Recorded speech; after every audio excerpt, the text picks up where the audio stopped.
মুক্তিপ্রাপ্ত বুবলি অভিনীত দেওয়ালের দেশ সিনেমার ইদামেজ কাটতে না কাটতেই আবারও নতুন সিনেমার শুটিংয়ে অংশ নিলেন ডালিউড বিউটি কুইন খ্যাত অভিনেত্রী চিত্রনায়িকা শবনম ইয়াসমিন বুবলি।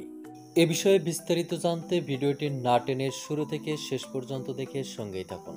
প্রিয় দর্শক, এবার ঈদে মুক্তিপ্রাপ্ত সিনেমাগুলোর মধ্যে টপ তালিকায় রয়েছেন ডালিউড বিউটি কুইন খ্যাত অভিনেত্রী চিত্রনায়িকা শবনম ইয়াসমিন বুবলির সিনেমা দেওয়ালের দেশ।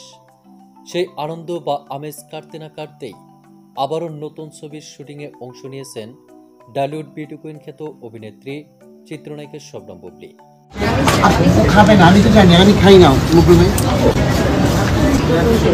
তারও একটি শুটিং ভিডিও ইতিমধ্যে সোশ্যাল মিডিয়ায় ভাইরাল হয়েছে।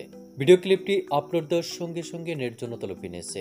ভিডিও ক্লিপটিতে দেখা যাচ্ছে শুটিং স্পটে চিত্রনায়িকা শবনম ইয়াসমিন বুবলিকে শুটিং এর জন্য পুরোপুরিভাবে প্রস্তুত করা হচ্ছে এবং তাকে মেকআপ থেকে শুরু করে তার চুলের ড্রেসিং পর্যন্ত করে দেওয়া হচ্ছে। শুধু তাই নয়, ভিডিও ক্লিপটিতে আরও দেখা যায় অপু বিশ্বাসের মেকওভার আর্টিস্ট গৌতম সাহাকেও। আর তাই চিত্রনায়িকা শবনম ইয়াসমিন বুবলির সঙ্গে অপু বিশ্বাসের মেকওভার আর্টিস্ট গৌতম সাহাকে দেখে অনেকেই অনেক ধরনের মন্তব্য করেছেন।